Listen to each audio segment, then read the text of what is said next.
Your Majesty, don't go in there. Queen Elsinora stopped walking. The frightened voice belonged to Tilly, her youngest maid, who stood trembling near the western corridor with a silver tray still shaking in her hands. Elsinora frowned slightly. And why should I avoid my own palace? She asked calmly. Tilly looked ready to cry, because inside the chamber ahead, someone was laughing. A man, then a woman, then the unmistakable sound of wine glasses touching. Elsinora's expression slowly changed, not into anger, into understanding. No, perhaps it is not what it sounds like. But even she did not believe that lie. The queen continued walking, slowly, gracefully, like a woman marching toward the end of something she had spent years trying to save. The servants along the hallway lowered their heads immediately as she passed. Nobody dared breathe, because everyone in the palace already knew what waited behind that door. Everyone except the queen. Tilly hurried beside her desperately. Your Majesty, please, I beg you, let Sir Elias handle this. Elsinora stopped again, then quietly asked, Is it another servant girl? Tilly said nothing. That silence answered everything. For a moment, Elsinora closed her eyes. Not because her husband had betrayed her. That pain was old already. No, what terrified her was who he had chosen this time. The laughter came again, and this time Elsinora recognized the woman's voice. Lady Cosima, her lady-in-waiting, her closest companion, the woman who braided her hair every morning, the woman who held her while she cried after miscarriages, the woman who once swore, I would rather die than betray your Majesty. Tilly whispered softly. The devil heard her and accepted the challenge. Even through heartbreak, the line almost forced a broken smile from Elsinora. Almost. The queen finally reached the chamber door. The royal guards standing nearby looked horrified. Neither dared meet her eyes. Elsinora touched the golden handle carefully, and for one foolish second she still hoped she was wrong. Then she opened the door. Silence. King Dominic stood beside the fireplace with his shirt half open and wine in his hand. Lady Cosima sat in the queen's chair, wearing the queen's robe, the robe embroidered with gold during Elsinora's coronation. Nobody moved. Then Dominic smiled, not ashamed, not frightened, amused. My queen, you should learn to knock. Then slowly lifted them again, and there it was. Not guilt, not fear, victory. That was the moment Queen Elsinora understood the truth. This was no affair hidden in darkness. This woman truly believed she was becoming queen. Dominic walked casually toward his wife. You look tired. You worry too much.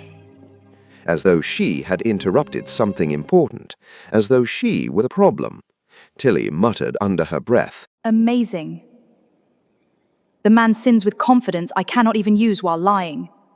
Elsinora remained completely silent, and somehow that silence frightened everyone in the room more than screaming ever could. What would you have done if you caught your husband with the one woman you trusted most?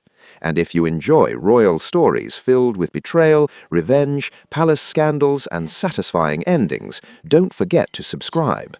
And if Queen Elsinora earns your respect before this story ends, consider supporting the kingdom with a super thanks. Elsinora had once believed marriage could tame a reckless man. In the first months after their royal wedding, she used to wait beside the palace windows long after midnight, listening for King Dominic's footsteps in the corridor. The servants would quietly refill the silver candle holders while dinner trays grew cold on the long walnut table carved with lions and roses. Roasted pheasant glazed with honey, buttered carrots, warm bread and red wine often remained untouched because the king rarely returned before dawn. At first, Elsinora excused everything. He is young. He carries the burden of a kingdom. He will change when he becomes accustomed to marriage. But the palace changed faster than the king ever did. Within a year, the royal halls had become crowded with beautiful women who laughed too loudly around him. Noble daughters visited more frequently than ministers. Widows suddenly developed interest in politics. Young actresses from the city theater received invitations to private royal performances that somehow lasted until sunrise. And Dominic enjoyed every second of it. He flirted openly at banquets while musicians played violins beneath crystal chandeliers. He kissed women's hands while his queen sat only a few feet away. Once, during a spring garden celebration, he disappeared for nearly 2 hours with the wife of a military commander while guests pretended not to notice. The humiliation became part of palace routine. Worst of all was Dowager Lucinda. The king's mother never corrected him, she defended him.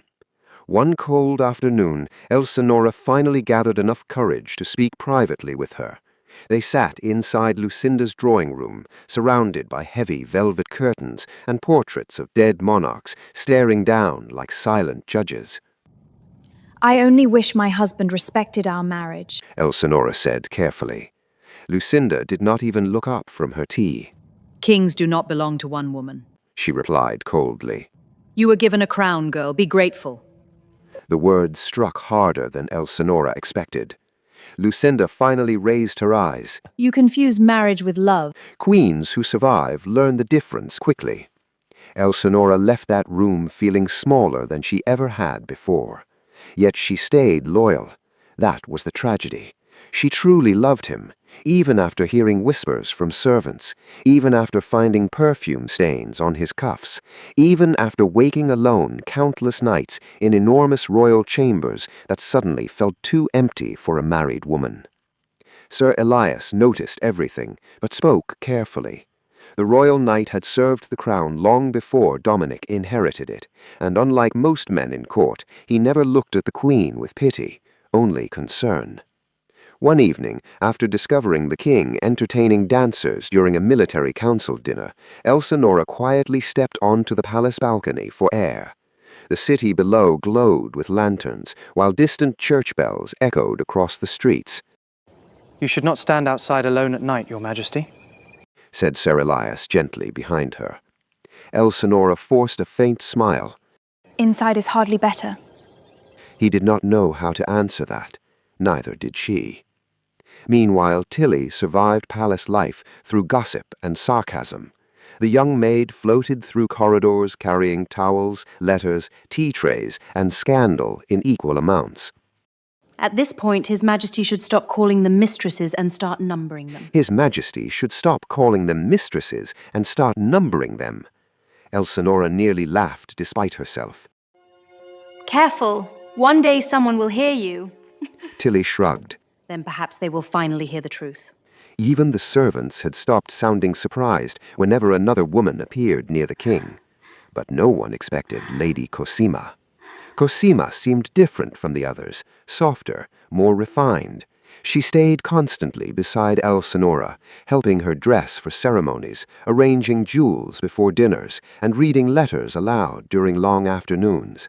She listened when the queen cried quietly after another public embarrassment. That was why she trusted her completely. The betrayal had not begun yet, at least not openly. One winter evening, the royal family hosted a banquet for foreign ambassadors. The grand dining hall glowed beneath hundreds of candles reflected against polished silver and crystal goblets. Platters of roasted duck, figs, cream pastries, and cinnamon pears filled the endless table, while musicians performed softly near the marble staircase. Elsinora sat beside Dominic, wearing pale blue silk embroidered with tiny gold lilies. She looked every inch a queen, yet Dominic barely glanced at her. Instead, his attention remained fixed across the room, on Cosima. The young lady in waiting stood near the wine servants in dark emerald velvet, her cheeks slightly flushed under the candlelight. Then, in front of the entire court, Dominic leaned back lazily and lifted his empty goblet. Lady Cosima, pour for me tonight. The hall fell silent for one terrible second. Elsinora's fingers tightened underneath the tablecloth. Cosima hesitated only briefly before stepping forward, and when she poured the wine into the king's goblet, the faint smile on her lips did not look humble, it looked victorious. After the banquet, something inside the palace shifted quietly. Not openly, not enough for scandal yet, but enough for whispers. Lady Cosima no longer behaved like an ordinary lady-in-waiting. At first, the changes were small enough to excuse. A pearl bracelet appeared around her wrist one morning during breakfast service. Then came sapphire earrings large enough to belong to nobility rather than a servant of the queen. When Elsinora asked where they came from, Cosima smiled softly while arranging fresh roses beside the fireplace. Where did they come from? His Majesty said the blue reminded him of my eyes. She said it innocently, almost shyly. Elsinora forced herself to smile back, even though her stomach tightened painfully. The queen told herself it meant nothing. Dominic gifted jewelry to women constantly. Silk scarves, perfumes from France, velvet gloves, gold combs carved with swans. The palace had become filled with traces of temporary women. But Cosima was not temporary. That was the danger. Weeks passed, and the young woman's confidence continued growing, like ivy creeping along palace walls. Servants who once ignored her now bowed lower than necessary because the king had started requesting her presence openly. At afternoon tea, Dominic asked Cosima to sit near him while musicians performed beside the garden windows. During hunting dinners, he laughed louder at her jokes than anyone else's. Once, while discussing military reports, he unmindfully adjusted a loose curl near her face in front of ministers. Elsinora noticed the room become uncomfortable instantly, but she said nothing. She could not bear the humiliation of admitting the truth aloud.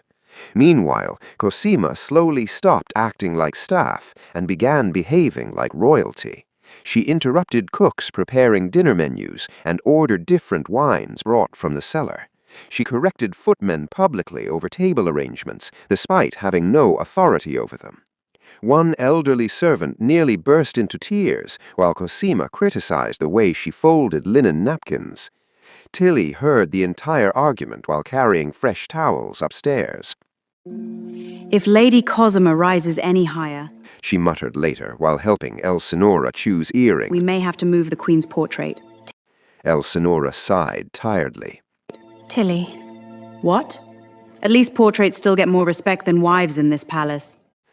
Despite the joke, Elsinora felt uneasy. She had begun noticing things impossible to ignore. Cosima now entered rooms without waiting for permission. She no longer lowered her eyes around noblemen. Even the guards treated her differently. Worst of all, Dowager Lucinda had started inviting her privately for tea. That disturbed Elsinora more than Dominic's flirting. Lucinda despised weakness and trusted almost no woman inside court.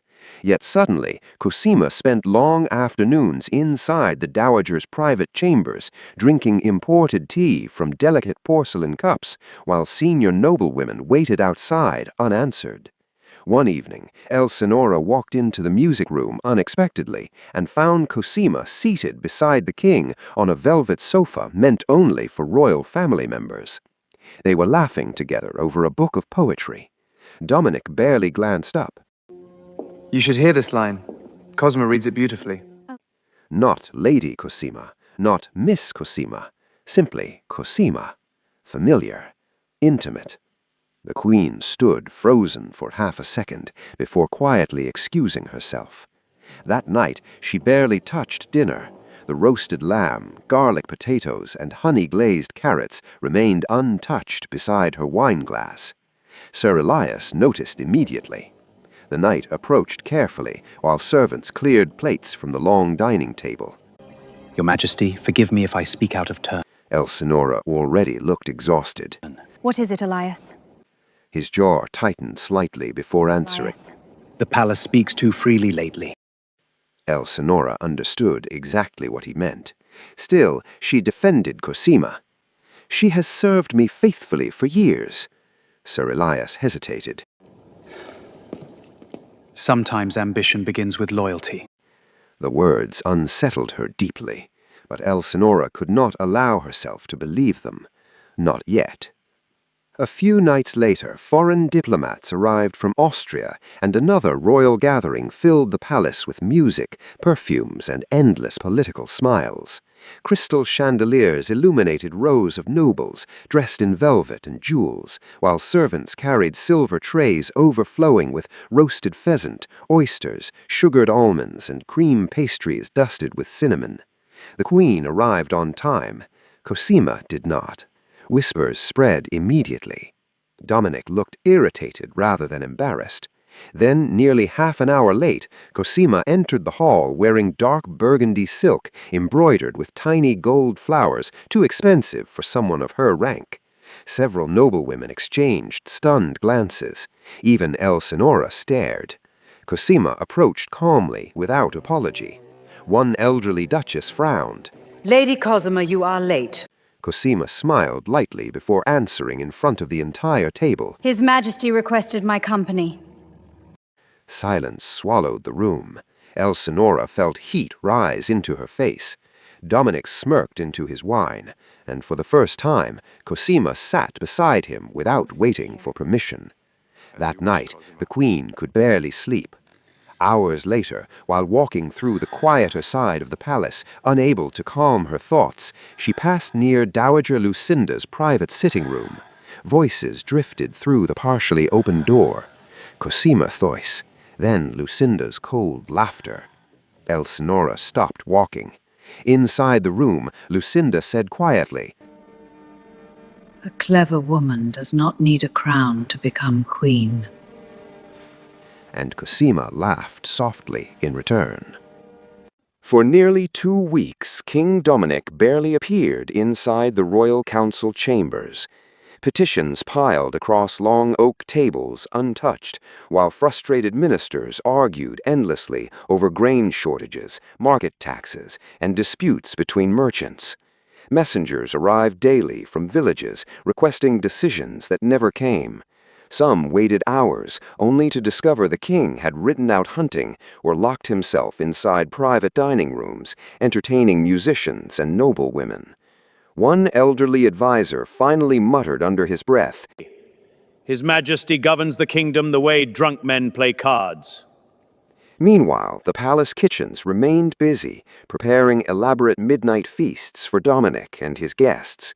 Roasted boar glazed with wine sauce, stuffed quails, sugared figs, imported cheeses, and expensive champagne disappeared nightly, while common citizens waited outside the palace gates, hoping their complaints might someday reach the throne.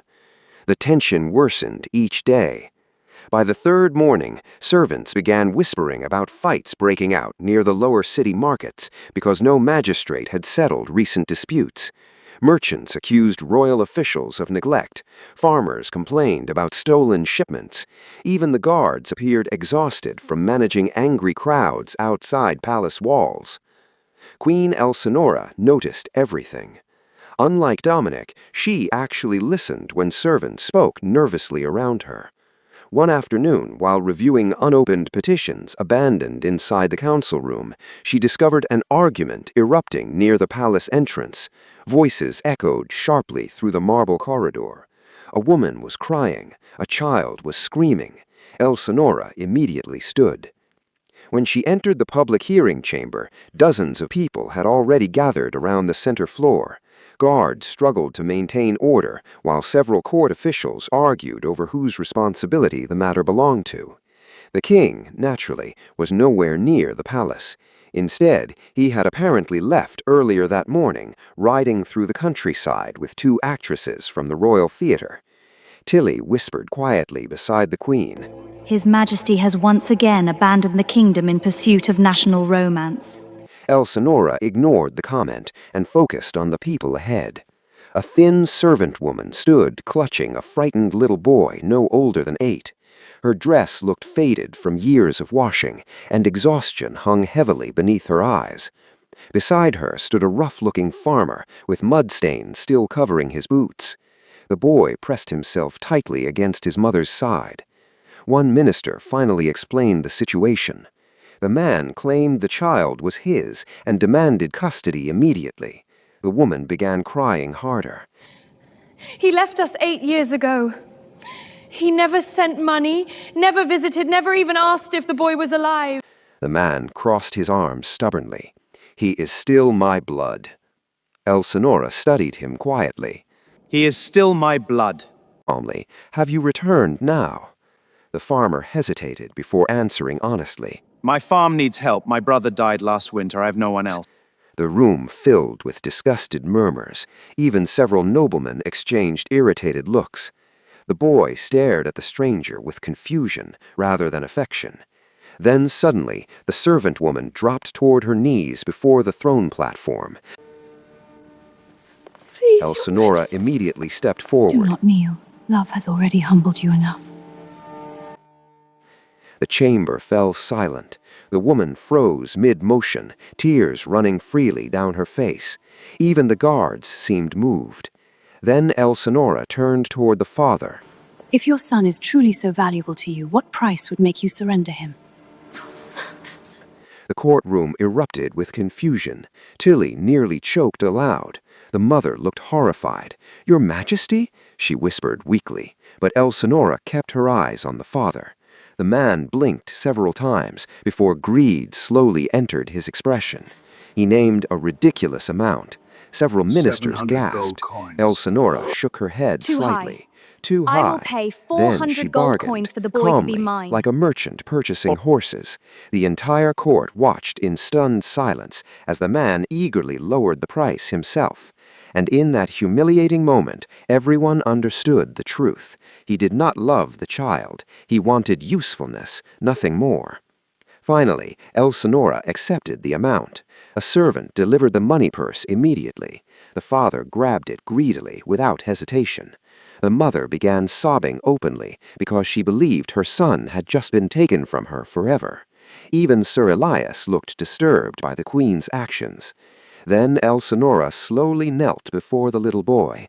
Her voice softened completely. What is your name? Thomas. Now he belongs to the person who never tried to sell him.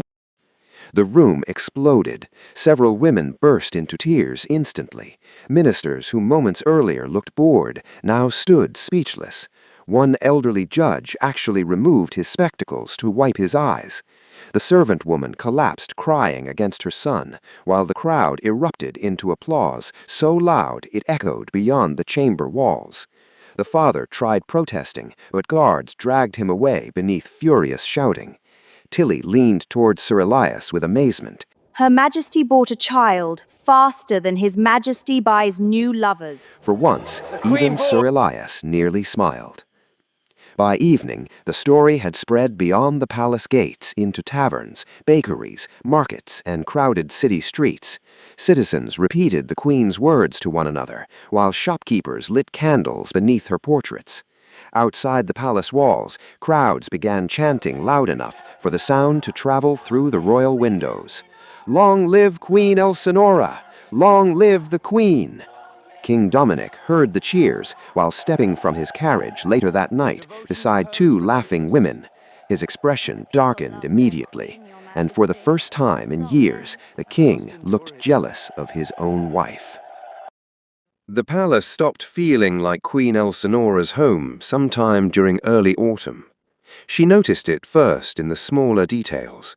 Servants who once rushed toward her now hesitated whenever Lady Cosima entered a room. Palace guards opened doors faster for the king's favorite companion than for visiting duchesses. Even the kitchen staff whispered nervously whenever Cosima requested special meals prepared privately for the king's chambers. And Cosima requested many things now. Imported chocolates from Belgium, French perfume oils, silk gloves lined with fur, rare peaches brought from southern ports before sunrise. Dominic granted every demand without thought. One afternoon, Elsinora entered the royal conservatory expecting silence, only to discover Cosima seated near the fountain, while two seamstresses measured expensive fabric around her waist. Gold satin, the exact shade traditionally reserved for queens during winter ceremonies. Cosima barely looked embarrassed. "His Majesty insisted," she explained softly while examining herself in a mirror. Elsinora stood motionless for a moment. The humiliation no longer arrived like sharp pain. Now it settled slowly inside her chest, like exhaustion. Across the palace, another problem quietly grew. Cosima's father had arrived at court. Lord Hector Vale had once been a minor nobleman with little influence beyond a small countryside estate, yet within weeks of his daughter gaining the king's favor, he suddenly appeared everywhere. Inside financial meetings, beside military advisors, speaking privately with ministers near council corridors. Men who previously ignored him now bowed respectfully because Dominic welcomed him openly. The king treated it like harmless amusement. One dinner, while roasted duck and spiced potatoes filled the banquet table with warm scent, Dominic draped an arm lazily across Cosima's chair and laughed loudly as Lord Hector criticized old and noble families. "He speaks boldly," Dominic said proudly. Lord Hector smirked. "Truth frightens weak men." Several nobles stiffened immediately, but the king only poured more wine. Queen Elsinora watched silently from the opposite end of the table while musicians played violins beneath painted ceilings overhead. She was beginning to understand something terrifying. This was no longer merely an affair. Power was moving, slowly, quietly, dangerously, and Cosima enjoyed every second of it. The young woman had completely abandoned the careful humility she once performed so well. She corrected servants publicly now, interrupted conversations between nobles. Once she openly mocked an elderly countess for repeating herself during supper. "Age steals memory before dignity," Cosima remarked carelessly before sipping wine. The room fell painfully quiet. The countess looked devastated. Even Dominic chuckled. Elsinora immediately redirected the conversation to spare the older woman further embarrassment, but the damage had already been done. Later that evening, Tilly muttered angrily while helping remove Elsinora's jewelry. I pray arrogance is painful when it finally falls downstairs. Elsinora sighed tiredly. "Tilly, I am simply concerned for palace safety." Despite the humor, tension filled every corridor. More troubling reports soon reached Sir Elias privately.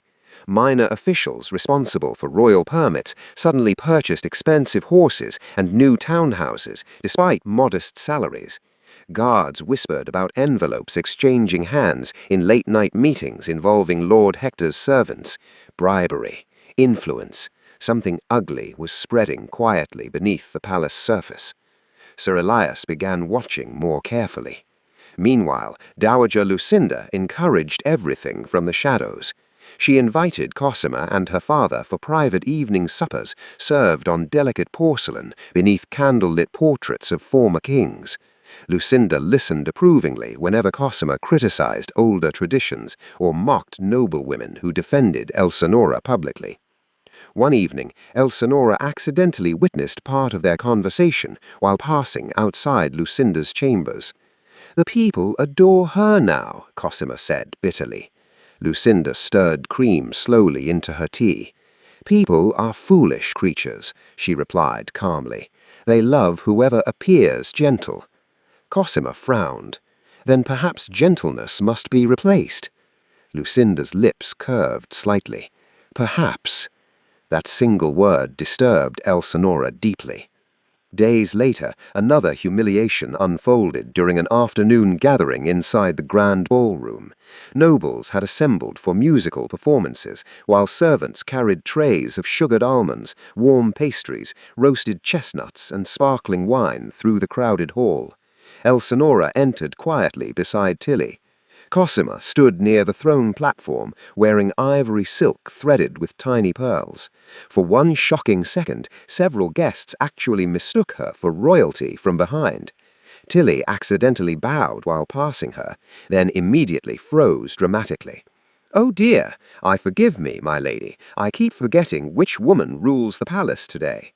Several guests nearly choked, hiding their laughter. Cosima's face hardened instantly. Dominic glared furiously towards Tilly, but Elsinora calmly intervened before punishment could follow. It was clearly an accident, the Queen said softly. Tilly lowered her head quickly to hide her satisfied smile. That night, Sir Elias finally acted on his suspicions.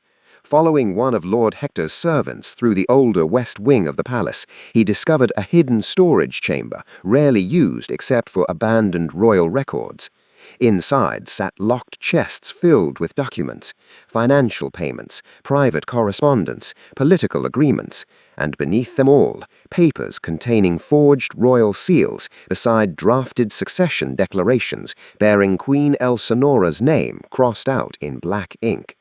Sir Elias stared at the documents in stunned silence, then slowly realized the terrifying truth. Someone inside the palace was preparing for a new queen.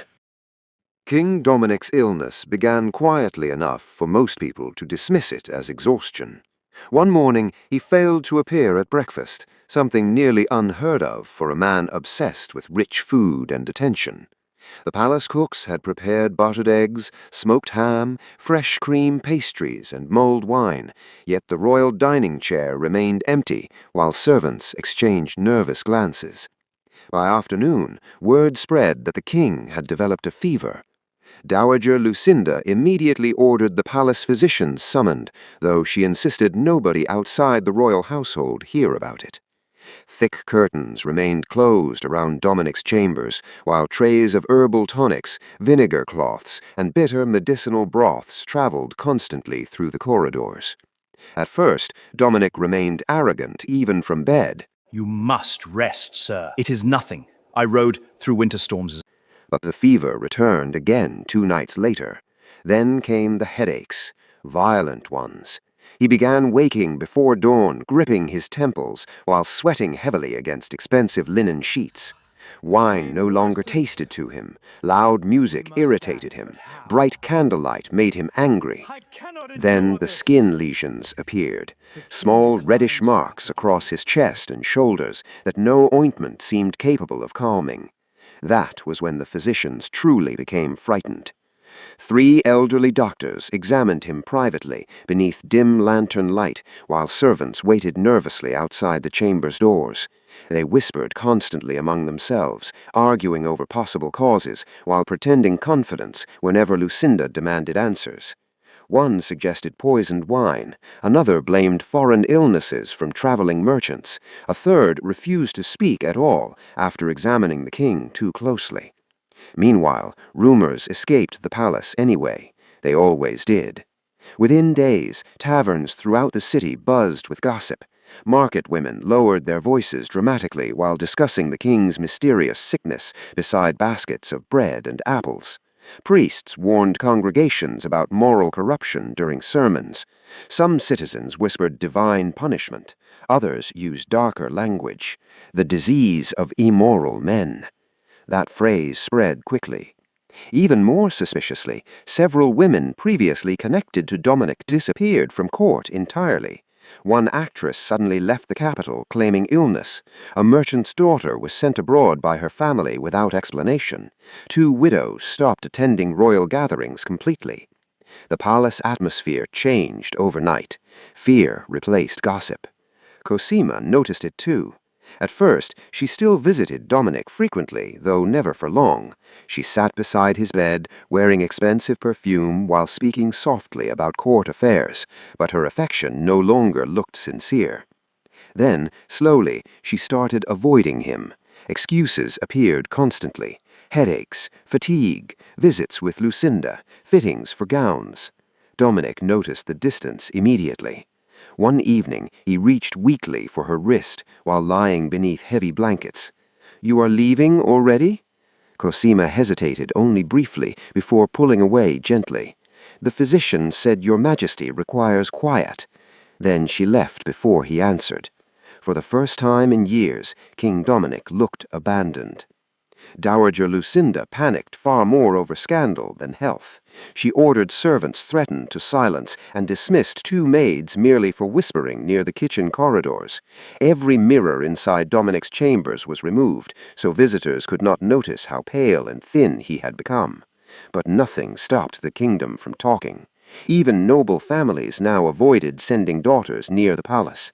And through all of it, Queen Elsinora remained. Every morning she personally checked the physician's treatments before entering the king's chambers, carrying medicine trays herself. Warm broth simmered with garlic and herbs, clean bandages soaked in lavender water, fresh linen changed twice daily. She handled everything carefully, properly, respectfully, yet there was no tenderness left in her touch, only duty. Dominic felt it. One cold evening, he watched silently while Elsinora adjusted blankets near the fireplace. The room smelled heavily of medicine, smoke, and stale sweat rather than the perfumes and wine that once filled his chambers. Outside, servants moved quietly, as though illness itself might overhear them. Dominic looked weaker than Elsinora had ever seen him. Dark circles shadowed his eyes, while exhaustion hollowed his face. "You are kind to me still," he whispered hoarsely. Elsinora paused. I am kind because I am queen. She replied calmly. The words hurt more than anger ever could. Dominic looked away slowly. For the first time since their marriage, silence between them felt heavier than hatred. Later that night, Tilly helped organize papers inside one of the smaller sitting rooms connected to the king's chambers. Hidden among drawers, she discovered dozens of old love letters tied together with gold ribbon. Some carried perfume stains, others lipstick marks. Tilly stared at them in disgust before walking directly toward the fireplace. Sir Elias entered just as she tossed the bundle into the flames. "What are you doing?" Tilly watched the paper curl black beneath the fire. "For public health." Even Elias nearly smiled, despite the tension swallowing the palace. Hours later, one of the senior physicians requested a private conversation with him, away from listening servants. The old doctor's hands trembled visibly while removing his spectacles. There are illnesses that follow particular lifestyles. What do you mean? Elias narrowed his eyes. The physician lowered his voice further. This sickness often follows men of excessive appetites. And suddenly, everything began making terrible sense. For days after Sir Elias discovered the forged succession papers, Queen Elsinora said almost nothing. That silence unsettled him more than outrage would have. She listened carefully while he explained everything inside her private sitting room beside a dying fireplace. The evidence rested across the table between untouched teacups and scattered candlelight. Bribery records, secret financial payments, political correspondence signed with forged royal seals. Enough treason to destroy entire noble families. Yet Elsinora remained calm, almost frighteningly calm. Does His Majesty know? I believe the king was too distracted to notice what others were building around him. That answer wounded her more deeply than anger would. Dominic had become so consumed by Cosima that another family nearly positioned themselves beside the throne without resistance. Still, Elsinora refused to act recklessly. No arrests yet. Not until the entire court witnesses the truth together. Understood, Your So Majesty. preparations began quietly. Meanwhile, Cosima continued behaving like a woman already crowned. Her gowns became more extravagant each week, despite whispers surrounding the king's illness. Emerald silk trimmed with gold thread, diamond hair combs large enough for coronation ceremonies, velvet capes lined with white fur usually reserved for royal bloodlines. Even Lucinda no longer bothered hiding her approval. The dowager openly invited Cosima beside her during afternoon gatherings, while older noblewomen watched in disbelief. Lord Hector moved freely through political circles, speaking as though his family already possessed authority over the crown. And Dominic barely noticed any danger approaching. The illness had weakened him badly. Though he still forced himself into public appearances, exhaustion followed him everywhere now. His hands trembled occasionally while lifting wine glasses. Long walks left him breathless. The physicians covered their fear behind polite smiles, but everyone inside the palace understood the king was deteriorating. Yet Cosima continued pushing forward. The grand winter banquet was her final mistake. Nearly every powerful family in the kingdom attended that evening. Crystal chandeliers illuminated the enormous ballroom, while musicians played beside towering arrangements of white roses and silver candles. Servants carried endless trays of roasted pheasant, glazed ham, sugared fruits, oysters, cream tarts, and sparkling wine through crowds dressed in silk and jewels. Queen Elsinora arrived first. She wore black velvet embroidered with silver lilies, simple enough to appear elegant rather than desperate for attention. Then the ballroom doors opened again, and Cosima entered. A sharp murmur spread instantly across the hall. She was dressed almost exactly like the queen. White satin, silver embroidery, diamond crown pins woven into her hair. Several guests looked genuinely horrified. Even Dominic stared at her in confusion. But Cosima smiled proudly beneath the candlelight, as though daring anyone to challenge her. Tilly nearly dropped an entire tray of wine glasses. "Well," she whispered under her breath, "either someone has lost their mind or stolen the queen's tailor." Elsinora simply watched quietly from her throne seat. Then she stood. The ballroom slowly fell silent. "Before tonight's festivities continue," Elsinora announced calmly, "there are matters of state requiring immediate attention." Sir Elias stepped forward instantly with armed guards behind him. Cosima's smile faded slightly. Lord Hector stiffened, and then the documents appeared, one by one. Financial ledgers detailing bribes paid to palace officials, forged royal decrees, secret correspondence discussing succession changes, records of illegal political meetings held without royal approval. Gasps spread through the ballroom. Several ministers looked physically sick while reading the papers handed before them. Lord Hector tried speaking first. "These accusations are absurd." Sir Elias cut him off coldly. "We discovered the documents hidden beneath your private seal." The older man's face drained of color. Cosima suddenly stepped forward furiously. "You planned this!" Elsinora met her gaze calmly. "No, Lady Cosima, you planned this." The words struck like ice. More documents appeared, forged succession drafts removing Elsinora's authority entirely, signatures, witnesses, illegal agreements. The entire court turned against Cosima almost instantly. Nobles who once flattered her now stepped away visibly, as though treason itself might spread through touch. Then, desperate and cornered, Cosima made her final move. Her voice shook with fury as she placed a protective hand over her stomach. "I am carrying the king's child." Silence crashed across the ballroom. Cosima lifted her chin triumphantly. "You cannot disgrace the future heir of this kingdom." Lucinda looked stunned. Several nobles panicked openly. For one brief moment, Cosima truly believed she had won. Then everyone looked toward Dominic. The king sat pale and visibly weakened beneath the throne canopy, staring at her with something that no longer resembled love, only exhaustion. Cosima stepped toward him desperately. "Tell them," she demanded. "Tell them what you promised me." Dominic closed his eyes briefly before answering. Tell them! Tell them what you promised me! I promised many women many foolish things.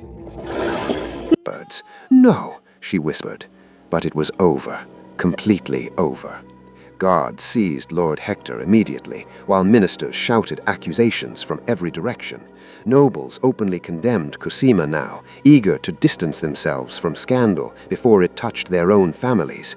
Lucinda remained frozen in horror, and Cosima finally lost control. "You coward!" she screamed at Dominic, while guards grabbed her arms. Her voice echoed wildly through the ballroom as she struggled violently. Elsinora never moved, never shouted, never smiled. She simply watched the woman who tried replacing her collapse beneath the weight of her own ambition. Then the guards dragged Cosima screaming through the massive ballroom doors, while horrified nobles stared in silence. And beside the throne, Dowager Lucinda looked afraid for the very first time. The kingdom turned against Dowager Lucinda faster than she ever imagined possible. For years, people had feared her sharp tongue, her political influence, and the cold authority she carried through palace corridors like a second crown. Ministers once lowered their voices when she entered rooms. Noble families competed desperately for invitations to her dinners. Even judges hesitated before opposing her opinions publicly. Now, whispers followed her everywhere. Cruel whispers. The scandal involving Cosima and Lord Hector had poisoned the royal court beyond repair, and citizens no longer blamed only the king for the kingdom's humiliation. They blamed the woman who raised him. Pamphlets appeared secretly throughout the city, mocking royal corruption. Tavern singers invented cruel songs about Dominic's endless lovers while mentioning Lucinda's proud encouragement beside every verse. Market women discussed old scandals openly while purchasing bread and vegetables without bothering to lower their voices anymore. She raised him like appetite was a virtue. One butcher's wife declared loudly outside the palace gates. And now the entire kingdom pays for it. Another answered. Old stories resurfaced quickly after that. Nobles began remembering how Lucinda had protected Dominic from consequences since childhood. Forgotten affairs, silenced scandals, bribed priests, and dishonored families returned to public conversation like ghosts finally released from locked rooms. Even several aristocratic women refused Lucinda entry during private gatherings. That humiliation wounded her deeply. The dowager had spent decades believing power lasted forever. Now, servants barely met her eyes when opening doors. Meanwhile, King Dominic's condition worsened dramatically. The lesions spread further across his body, despite every treatment physicians attempted. His fevers became violent enough to leave him delirious some nights, muttering half-finished sentences while sweating through linen sheets. Food lost its taste entirely. Wine made him sick. His once handsome face looked thinner every week. Worst of all, he was frightened now. Truly frightened. The same man who once laughed through scandal now stared nervously toward physicians each time they entered his chambers. Even his temper had weakened alongside his body. And through all of it, Queen Elsinora quietly kept the kingdom functioning.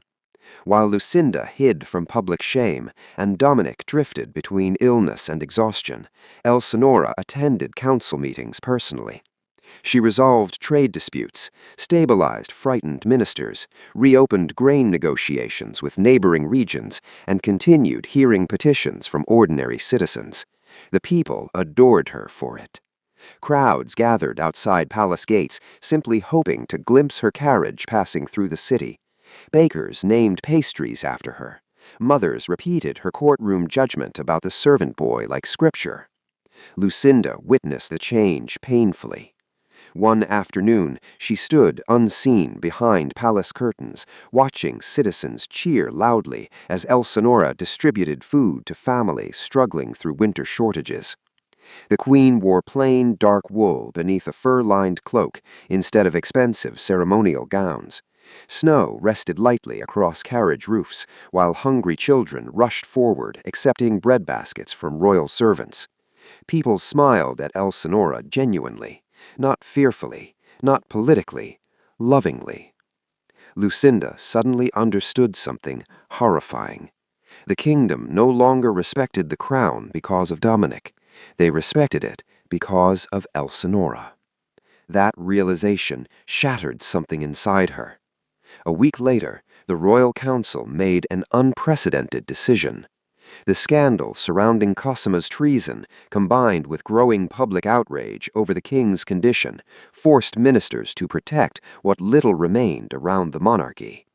Several council members openly blamed Lucinda for encouraging Dominic's reckless behavior throughout his entire life.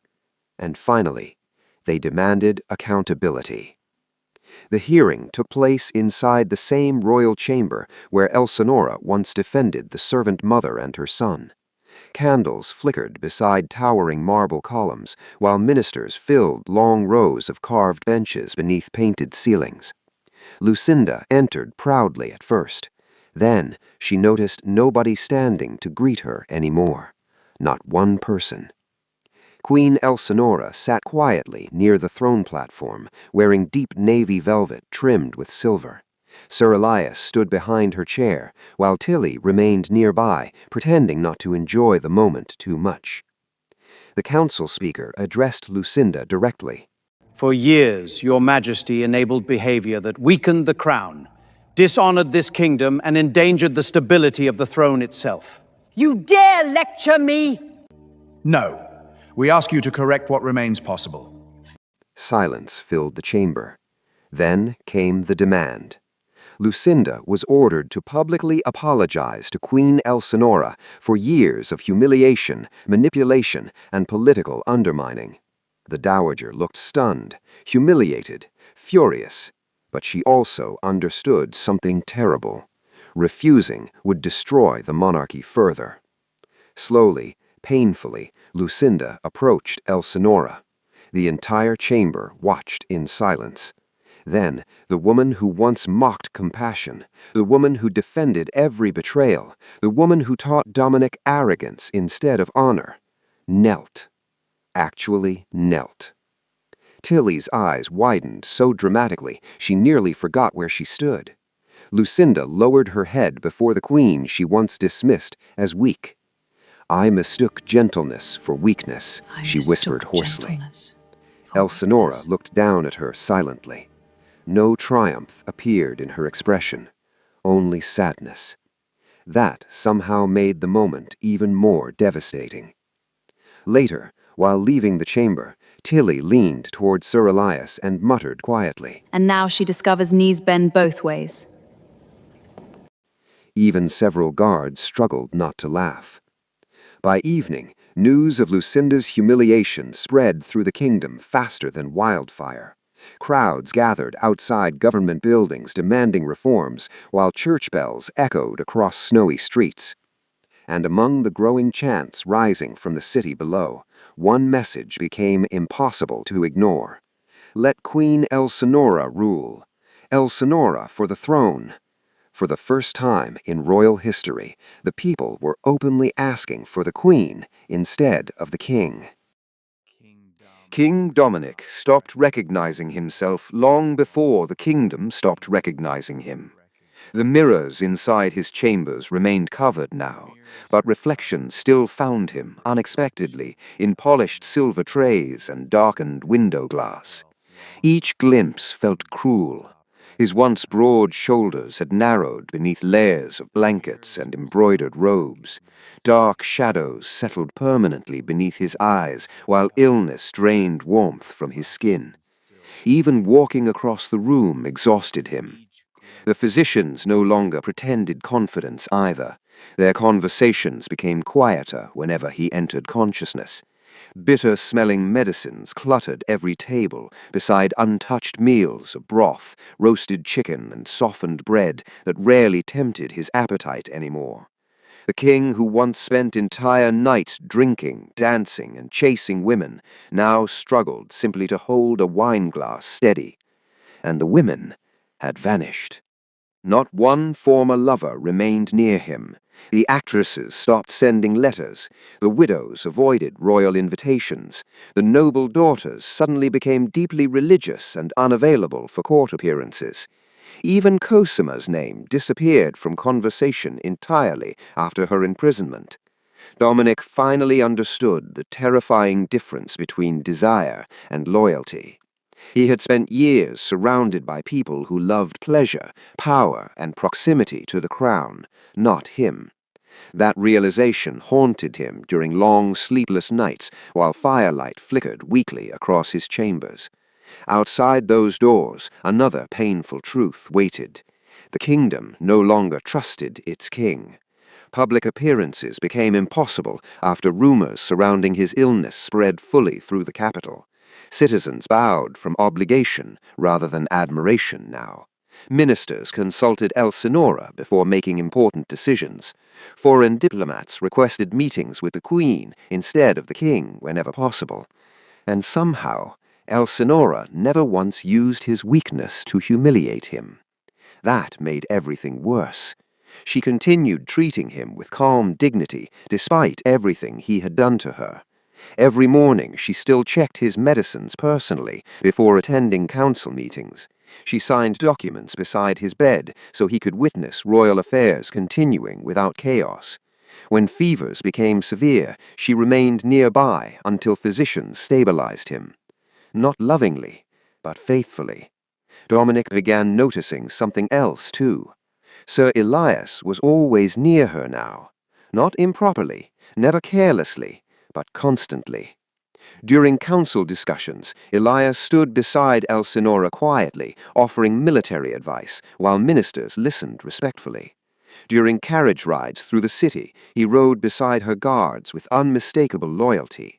At dinners, he watched the Queen with careful attention whenever exhaustion reached her face, and Elsinora trusted him completely.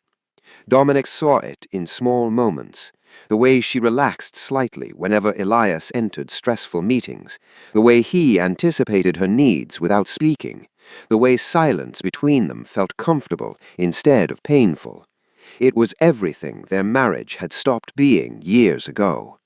One snowy afternoon, Dominic sat near his chamber windows wrapped in heavy blankets, while weak sunlight stretched across the palace gardens below. He had not left his rooms in days. Then he heard laughter. Actual laughter. Soft, warm, real. Curious, Dominic looked toward the gardens. Below, Queen Elsinora stood beside Sir Elias near the frozen fountain, while servants distributed food baskets to waiting citizens. Snowflakes clung lightly to her dark blue cloak as she listened to something Elias quietly said. Then she laughed. Not politely, not carefully, genuinely. Dominic froze. He realized with sudden horror that he had not heard his wife laugh like that in years, perhaps because he had spent years giving her reasons not to. Sir Elias smiled slightly in response before handing her a pair of gloves she had accidentally dropped into the snow. The interaction lasted only seconds, yet Dominic felt something inside him collapse completely. Not jealousy, regret, pure, unbearable regret. Because for the first time in his life, he understood what he had destroyed. Not merely a marriage, a woman who truly loved him. That evening, Elsinora entered his chambers carrying fresh medicine herself. The room smelled heavily of herbs, smoke, and candle wax, while winter winds rattled softly against the palace windows. Dominic watched her silently as she arranged bottles across the bedside table. "You seem tired," he said weakly. "I am," she answered honestly, without bitterness. That somehow hurt more. For several moments neither spoke. Then finally Dominic asked the question haunting him for weeks. Did you ever love me? Elsinora paused. Her fingers rested lightly against a folded cloth beside the medicine tray. Then she looked at him calmly. Enough to destroy myself trying to save you. The words entered him like a blade. No anger, no cruelty, only truth. Dominic closed his eyes slowly because he could not bear the shame in that moment. Every affair, every humiliation, every careless betrayal, he saw it all clearly now, and none of it could be undone. Outside his chambers, palace bells echoed faintly across the city, while ministers continued discussing growing political pressure. Crowds throughout the kingdom demanded official changes openly now. Newspapers questioned whether the king remained fit to rule. By midnight, Dominic made his decision. The next morning, royal messengers traveled through the capital, announcing an emergency public address from the king himself. The entire kingdom was summoned to hear it, and for the first time in months, people became afraid of what Dominic might say next. By sunrise, the entire capital had gathered outside the royal palace. Snow still rested lightly across rooftops and carriage wheels, while thick crowds filled the streets below the grand balcony overlooking the city square. Merchants abandoned their stalls, bakers left ovens unattended, even priests stood among ordinary citizens, waiting to hear what King Dominic considered important enough to summon the entire kingdom. Nobody truly believed good news was coming. Rumors had spread too far already. People whispered that the king was dying. Others believed rebellion would be announced. Some feared war. Above the crowd, royal banners moved slowly in the cold morning wind, while palace guards struggled to maintain order among thousands of restless citizens packed shoulder to shoulder across the square. Inside the palace, silence weighed heavily through the royal corridors. Dominic stood before a mirror for the first time in weeks and barely recognized himself. His ceremonial black coat hung loosely against his weakened frame, while dark shadows hollowed his once handsome face. Even standing upright required effort now. The physicians begged him not to exhaust himself publicly, but Dominic ignored them. This was the first decision he had made clearly in years. Queen Elsinora entered quietly moments later, wearing deep blue velvet trimmed with silver embroidery. No diamonds, no elaborate crown. Nothing unnecessary. Yet somehow she looked more royal than anyone else inside the palace. Dominic stared at her for several seconds before speaking. They love you. They trust me. The difference hurt him deeply because he finally understood it. Love built on charm disappeared quickly. Trust earned through suffering remained. Outside, bells rang loudly across the capital, announcing the royal appearance. The massive balcony doors opened. A roar swept through the square immediately as citizens lifted their heads toward the royal family emerging above them. Ministers lined the balcony edges, while guards remained tense beside marble pillars dusted lightly with snow. Then the crowd saw Dominic. Shock spread instantly. The king looked frail, older, almost unrecognizable. Whispers rolled across the square like waves. Beside him stood Elsinora, calm and composed, despite the freezing wind catching softly against her cloak. Lucinda remained several steps behind them, her once commanding presence reduced to quiet humiliation. The kingdom no longer looked at her with fear, only disappointment. Dominic stepped forward slowly, gripping the balcony rail for strength. For a moment, he struggled speaking at all. Then, finally, his voice carried across the silent square. For many years, I believed a crown protected a man from consequence. I was wrong. Below the balcony, citizens stared upward in stunned disbelief. No king in living memory had ever spoken publicly with such honesty. Dominic swallowed painfully before raising an official royal decree with trembling hands. From this day forward, all governing authority of this kingdom shall belong to Queen Elsinora. The square exploded. People screamed, cried, cheered loud enough to shake the palace walls themselves. Long live the Queen! Long live Elsinora! The chants grew deafening instantly, not forced, not ordered, earned. Elsinora stood frozen for one emotional second as thousands of voices rose together beneath the winter sky. The people had chosen her willingly, not because she married the king, because she had protected them when the throne failed. Dominic stepped back slowly after signing the decree before the entire kingdom, and in that moment everyone understood the truth. The king still possessed the crown, but the queen possessed the kingdom.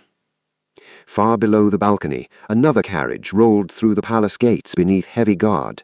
Lady Cosima. Her trial had concluded at dawn. Gone were the jewels, silks, and arrogance that once followed her through every palace corridor. She wore plain grey wool now, while chains circled her wrists beneath a thick cloak. Citizens who once bowed before her turned away in disgust as guards escorted her toward transport wagons beyond the courtyard. Cosima searched desperately toward the balcony one final time, but nobody looked at her anymore. Not Dominic, not Lucinda, not even the servants. Tilly watched the scene while standing beside Cerilias near the palace entrance, then quietly muttered, You wanted the Queen's life so badly, and now you cannot even keep your own chamber. Even Elias could not hide the faint smile pulling briefly across his face. Nearby, Lucinda remained utterly broken. The woman who controlled the palace now stood forgotten, while citizens below continued chanting Elsinora's name instead of her son's. Every cruel lesson she taught Dominic had destroyed the very dynasty she fought to protect. And Dominic remained alive. That was perhaps the cruelest punishment of all, because now he understood exactly what he lost. Not merely power, not merely reputation. A woman who would have loved him faithfully until death if only he had valued her before it was too late. The following morning, sunlight stretched warmly across the palace gardens for the first time in weeks. Snow melted slowly beside marble fountains, while church bells echoed peacefully throughout the capital. Queen Elsinora walked quietly along the garden paths, wrapped in a dark cloak lined with fur. Beside her walked Sir Elias, not touching, not speaking much, simply present. And somehow that peaceful silence felt more honest than every promise Dominic had ever made. Below the palace walls, citizens gathered once more, cheering joyfully as royal banners moved through the morning air. For the first time in years, the kingdom finally felt safe. Narrator pause. If Queen Elsinora earned your respect today, don't forget to leave a like, subscribe, and support the kingdom with a super thanks, because some queens are born with crowns, and others earn them through pain.